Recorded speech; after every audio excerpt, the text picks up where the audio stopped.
대한민국 군대 보고 하는 게 참 기가 죽을 정도로 멋있다고 네, 했는데. 성 이렇게 하잖아요. 이제 북한은 이제 안녕하십니까 이렇게 하잖아요. 근데 충성 이렇게 단결 막 이렇게 멋있게 우렁차게 막 소리가 막 나오는데 이제 북한은 이제 억지로 소리를 안녕하십니까 뭐 이렇게 다시 하라. 되잖아요. 다시 해야 되겠네. 네, 그렇죠. 상관의 기분에 따라서. 이 군복 같은 건 어땠습니까? 제가 7년간 군생활을 하면서 군복을 한 번밖에 못 받아봤어요.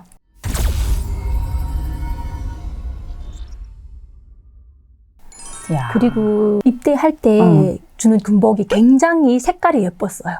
예, 색깔이 예쁜 군복을 이렇게 딱 입고 나갔는데 부대에 딱 배치받았는데 그 위에 이제 구대원이 너 그 옷 좀 벗어봐라 그래가지고 네. 예, 군대는 네가 해라 하면 해야 되니까. 무조건 알았습니다 하는 게 규정이잖아요. 그래서 벗었어요. 옷을 벗었더니 그 부대원이 입던 옷 이제 색상이 다 낡아 새빨갛게 낡는다고 하잖아요. 빨갛게 낡고 앞에 다 터지고 그 터진 데를 바느질로 기운 옷 그런 옷을 저한테 주는 거예요. 그래서 이제 울며 겨자 먹기로 뺏기고. 3년 동안을 그 낡은 군복을 입고 있었고 다른 친구들은 그래도 부모님들이 좀 이제 생활 환경이 좋으니까 이제 도움을 받아서 이제 군복도 자체로 제작을 해 입고 했었었는데 저는 부모님이 이제 노동자 출신이다 보니까 이제 손을 내밀 수 있는 그런 조건도 안 됐어요. 그래서 그 군복을 입고 이제 3년 동안을 버텼죠. 3년 동안을 버티다가 깨진 거 있고. 네, 4년째 군복을 받았는데 위하고 상의하고 하의가 색깔이 다른 거였어요. 너무 곤란하더라고요. 그래서 그 군복을 입고 그래도 어쩔 수 없잖아요. 그것도 없으면 못 입으니까 그거를 입고 마지막 지대되는 날까지 버텼습니다. 우리 국군의 군복을 입으면 멋있었죠? 네, 너무 멋있죠. 그래서 제가 집에 들어갔을 때 저 군복 한번 입어보면 안 됩니까? 했더니 네, 입었는데 너무나도 벌써 그 군복 자체 하나만 입었는데도 자신감이 막 뿜뿜해지는 거예요. 그리고 신발, 전투화 자체도 2년에 한 컬레씩 지급이 되는데 그것도 대품을 바쳐야 돼요. 북한에서? 네. 깨진 거라도 받쳐야 돼요? 네, 대품을 바쳐야 돼요. 거기에 그러는 이유가 그 위에 선을 떼버리고 고무 이제 밑바닥을 받치는데 그 받치는 이유가 그거를 다시 재생을 해서 신발을 만드는 거예요. 그러다 보니까 굉장히 재질이 약해서 그걸 신고 전투화를 신고 산으로 올라가면 바닥을 밟으면 내가 돌을 밟았네? 내가 나무를 밟았네? 할 정도로 굉장히 그게 느껴져요. 그래서 제가 그랬어요. 장병님, 북한의 신발은 이렇게 약한데 장병님이 신고 계신 신발하고 북한의 전투와 같이 발차기를 해보면 어떨까요? 했더니 그거는 안 될 것 같습니다. 그러더라고요. 그래서 그랬습니다. 제가 북한에서 침략을 해서 들어온다고 하면은 그 최전방에다가 합정 같은 거를 뿌려놓으면은 달려오다가 신발에 걸려가지고 네, 그럴 수 있겠다고 얘기를 했거든요. 맞는 말이네. 그래서 네, 그랬더니 그럴 수도 있겠습니다 하면서 그러더라고요. 우리 국군의 군화는 천하무적이에요. 네, 맞아요. 거의 무기 수준이에요. 네, 앞정을 밟아도 이게 튕겨나가는 그런 정말 신발 하나 넣고 보고 군복 하나 넣고 보더라도 정말 대한민국과 북한의 군인들이 그 수준 차이는 굉장히 대비 못할 정도로 차이가 굉장히 많다는 것을 느낄 수가 있었어요. 이런 소식을 북한에 있는 친구들한테 군인들한테 많이 알려줘야 그 안에서 그래도 조금이나마 좀 바뀔 텐데. 그쵸. 우리가 속고 산다는 거에. 네, 그렇죠. 아니, 그럼 또 궁금한 게, 우리가 살면서 꼭 있어야 될 생활 필수품들이 있잖아요. 뭐 비누, 치약, 칫솔, 뭐 세수수건, 이런 것들. 이런 거는 어떻게 줍니까? 네, 공급은 되는데, 세탁수건이 몇 달에 한 번씩 공급이 되고, 그리고 세탁비누도 3개월에 한 번, 4개월에 한 번씩 지급이 되고, 그리고 이제 빨래비누가 또 지급이 되는데, 그거 가지고는 아예 역부족이거든요. 너무 역부족이고, 그리고 그거를 대용으로 하려고 하면은, 뭐 자체로 부모님한테서 손을 내밀어서 뭐 사용을 한다던가. 사달라고. 네, 민간에 나가서 좀 구걸을 한다던가, 뭐 이렇게 해서 보충을 하지. 부대에서 공급되는 그거는 너무나도 역부족이라 생활을 할 수가 없어요. 그 군에 갔다 온 친구가 저희 유미카 유튜브에 출연하신 분 중에 국군 부대 들어갔더니 화장실에 들어갔는데 그 거울 앞에 비누랑 네. 너무 향이 전 비누가 빛이 되어 있는 거 보고 네. 와 이거 누구도 안 가져가고 이렇게 있다는 것도 신기하고 그쵸. 네, 맞아요. 그런 얘기 하더라고요. 저는 대한민국에 왔을 때 제일 신기했던 게 화장지. 화장실에 들어갔을 때 화장지. 너무 다 하얗고 와 이거 가지고 본다고? 와 이거는 정말 상상도 할 수 없는 일이다. 정말 많이 놀랐었어요. 그래서 처음에는 정말 와 이거 화장지가 좀 경제 생활이 괜찮은 사람들만 쓰는 거가 아닐까 하고 이제 생각을 의심을 많이 했던 적도 있어요. 근데 이제는 뭐 5, 6년이 지나니까 당연한 거라고 생각을 하게 되고. 아니 군에 있을 때는 바뀌었습니다. 그렇죠. 군에 있을 때는 화장실에 가서 볼일 보고 어떻게 군에 있을 때는 그것도 화장지가 지급이 안 돼요. 지급이 안 되고 공부를 하잖아요. 공부를 하면 이제 책이 있는데 그 책자를 이게 절반으로 나눠서 이제 본인이 다 알아서 해결을 해야 돼요. 화장지도 그래서 다 이제 사물함에다 감춰놓고 나 혼자만 쓰거든요. 그 말이 화장지 화장지지. 그 종이잖아, 종이 네, 비벼가지고. 그렇죠. 야, 그렇게 생활을 했습니다. 우물도 제대로 없어서. 네. 우물. 네, 우물 먹는 우물. 식수가. 그래도 저희는 소다장을 잘 만나가지고 우물을 직접 파서 사용을 했어요. 그래서 그나마 그래도 우물 고생은 안 했던 것 같아요. 참 정말 사람이 살면서 가장 기본의 기본적인 것도 해결이 안 됐으니. 그쵸. 그래가지고 뭘 이긴다고 저지랄해요. 전쟁 나면. 항상 핵무기 만들고 뭐 불바다를 만든다. 뭐 아니 그럼 아까 뭐 담요도 7년간 단 한 번도 빤 적이 없어서 네. 반질반질하다 했잖아요. 때가. 우리 국군들은 담요예요, 뭐예요? 아니요, 이불이요. 이불이에요? 네, 이불로 되어 있어요. 이불로 되어 있고 개인 침상을 사용하기 때문에 굉장히 조건이 잘 되어 있더라고요. 그래서 와 이런 데서 군 생활을 하려고 하면 나는 죽을 때까지 해도 좋을 것 같다 하는 생각이 막 머리에서 스치듯 가더라고요. 이불이구나. 네, 이불이에요. 담요가 아니에요.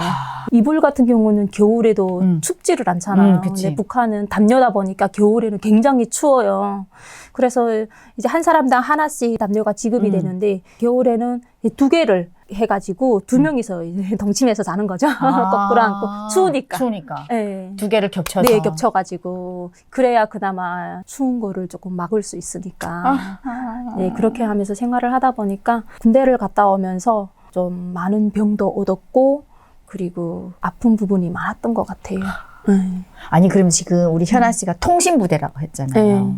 통신부대면은 옛날에 저도 보니까 그 통신병들은 등에다가 편지 같은 거 메고 이렇게 편지를 전달해주고 가서 붙여주고 하던데 그런 일 맞아요? 그런 거는 아니고 유선으로 되어 있어요. 유선으로 되어 있고 6.25 전쟁 때 보면은 교환대라는 게 네모나게 되어 있는 교환대가 있는데 거기에 코드 구복이 2개가 있어요. 2개가 있으면 거기에서 첫 번째 코드에서 신호가 따라라 하고 오는 거예요. 그러면 그 밑에 줄에 같이 배제되어 있는 그 줄이 2개 있는데 거기 줄을 하나 빼서 거기다가 이제 꽂는 거예요. 꽂는 거 안녕하세요. 뭐 듣습니다. 알았습니다. 이렇게 한단 말이에요. 아무개 동지 듣습니다. 하면 뭐 어디 연결해 달라 하면은 그 앞에 있는 코드를 그 밑에 코드에다가 같이 연결해가지고 180번 고객님, 뭐 170번 고객님 연결했습니다. 말씀하세요. 이렇게 연결해주고 이게 바로 통신병의 임무였어요. 근데 그것뿐만 아니라 그 유선이라고 했잖아요. 유선으로 되어 있기 때문에 전기선이 이제 다 이렇게 연결되어 있을 거잖아요. 근데 그게 오랜 시간 동안 있다 보니까 그게 이제 싸가요. 네, 싸가서 끊어지면은 통신을 이을 수가 없어서 여성임에도 불구하고 전기선을 메고 나가서 수리를 해야 되는 그런 상황이다 보니까 굉장히 많이 힘들었던 부분이 있었던 것 같습니다.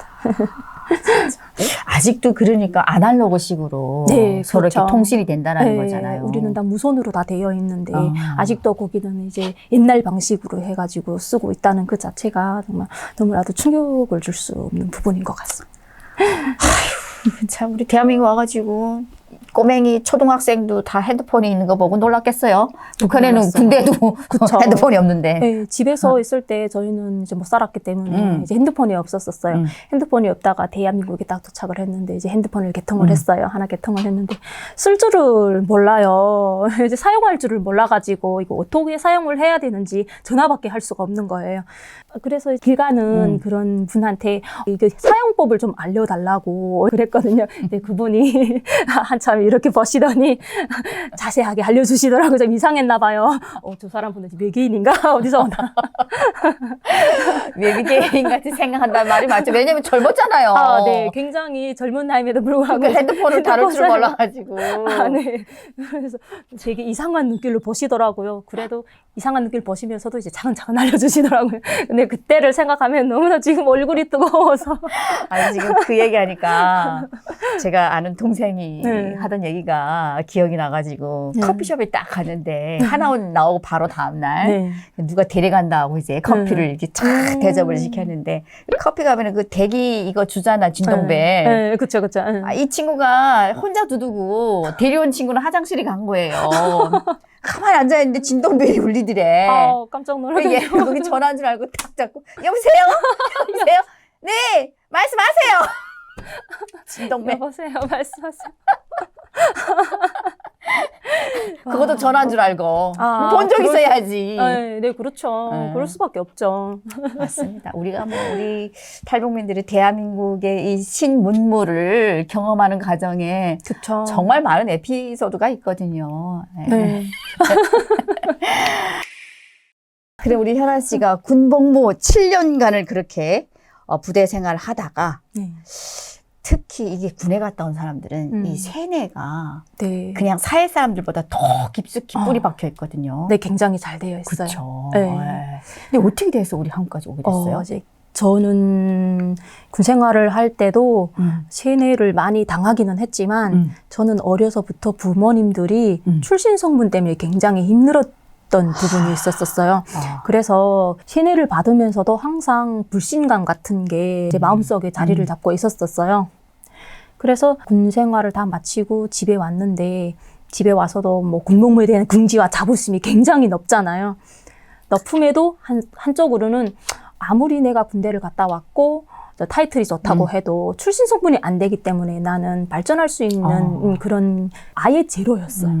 그 찰나에 이제 남자 동생이 있었었는데 이제 그 남자 동생이 친구들하고 어울리면서 대한민국의 USB, 한국 드라마, 노래, 이런 거를 이제 들려주고 이제 보여주는 거예요. 뭘 봤어요? 그때 봤을 때 천국의 계단. 천국의 계단 봤는데 저는 아직도 눈물로선 벌써 그런 장면이 많잖아요. 근데 그때 그거를 딱 보면서 이제 거기에서 나오는 대화가 하나 생각은 하더라고요. 이제 사랑은 다시 돌아오는 것이다. 북한에서 사랑이라고 하면은 뭐 당에 대한 사랑, 수령에 대한 사랑, 뭐 조국에 대한 사랑, 뭐 이런 사랑밖에 모르잖아요. 연인 사랑도 없고, 연인 사랑도 없고, 친구 간의 사랑도 없고. 없어요? 예, 그랬는데 사랑은 다시 돌아온다? 오, 진짜 그럴 수도 있겠네? 이런 생각이 들더라고요. 그래서 이제 다른 영화도 조금씩 보면서 대한민국의 그런 실상도 몰랐던 그런 실상도 알게 되고 하면서 어차피 뭐 여기서 살아봐야 뭐 내 인생이 낙도 없는데 아니 그럼 가보자. 드라마를 보는 과정에 제일 그 사랑 말고 역시 젊은이는 젊은이다. 사랑 얘기 먼저 나오는데 사랑 말고 뭐가 또 충격적이었습니까? 저는 사랑 다음에 충격받았던 게 대한민국의 도로. 도로. 막 드라마 12개 도로, 12개 도로, 16개 도로, 그 16개 도로에 막 차들이 꽉꽉 차 있고. 처음에 봤을 때는 드라마를 찍으니까 대한민국에 있는 차 없는 차든 다 가져다 놓지 않았나. 네, 그렇게 생각했고 그리고 이제 청바지도 입고 나오는 거 보면 앞에 여기 찢어진 우리는 이제 못으로 입는 거잖아요. 근데 그때는 와, 대한민국도 얼마나 못 살았으면 저렇게 깨진 바지를 기워 입지도 않고 저렇게 그대로 입고 다닐까. 이제 처음엔 그랬었는데 몇 번을 이제 계속 반복해서 이 영화 저 영화 보면서 와, 저것도 하나의 스타일인가 보다. 차가 많은 것도 사실이네. 저 차가 많은 것도 사실이겠다. 아무리 차가 없다고 해도 그러면 도로 자체를 그렇게 많이 만들어 놓지 않았을 건데 이런 생각이 들더라고요. 그래서 대한민국으로 뿅 하고 날아왔습니다. 똑똑하네. 계산기를 그 와중에 다 두드려보고 진짜 잘 사는 거 맞구나 하고 그러면 아무튼 뭐 해산시가 하면 또 국경 지역이다 보니까 뭐 압록강 넘는 거는 뭐 쉬웠죠? 저는 압록강을 안 넘었어요.